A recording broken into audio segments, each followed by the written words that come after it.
Only one lane was open this morning on the lodge after an accident in a construction zone. Around 2:30 in the morning, that accident was reported in the southbound lanes of the lodge right near Linwood. Thankfully, no one was seriously hurt. All the lanes were opened back up about an hour and a half later.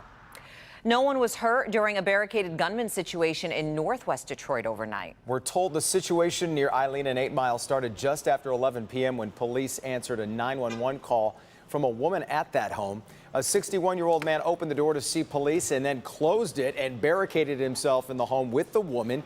After a few hours, he gave up and was arrested.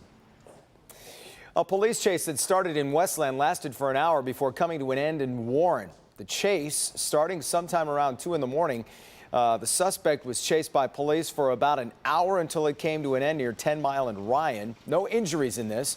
The driver was arrested and taken back to Westland. Former FBI Director James Comey will not face prosecution for leaking a memo about his conversations with President Trump. But the Department of Justice did rebuke his behavior, and the White House also issued a statement saying Comey disgraced himself. Alice Barr breaks it all down from Washington. Sandra, he broke policy but not the law. That's the long-awaited ruling on James Comey from a Justice Department watchdog. Former FBI Director James Comey mishandled sensitive memos detailing his conversations with President Trump. That's according to the Department of Justice's Inspector General, who said that Comey violated DOJ and FBI policy by keeping 4 memos in a safe at home and leaking one of them to the media through a friend after President Trump fired him in May 2017. The president then accused Comey of illegally leaking classified information. Comey lies and leaks.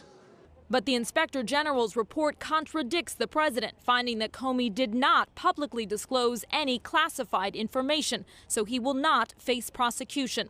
In response, Comey tweeted, "I don't need a public apology from those who defamed me, but a quick message with a 'sorry we lied about you' would be nice." The whole truth and nothing but the truth. Comey has admitted that he hoped leaking the memo would lead to a special counsel investigation into the Trump campaign's ties to Russia, which was the result.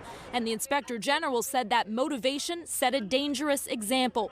This afternoon, President Trump said on Twitter Comey should be ashamed of himself. Here's his former acting attorney general. Instead of doing this for what he claimed was a love of country, he did it for a love of Comey. Some Democrats are defending Comey. These are conversations related to obstruction of justice by the president that may end up being part of criminal proceedings after the president leaves office.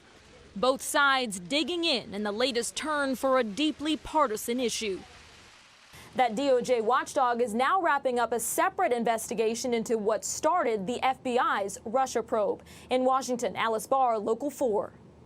And at this point, it's not clear when the Inspector General's report into the origins of the FBI probe into Russian interference will in fact be released.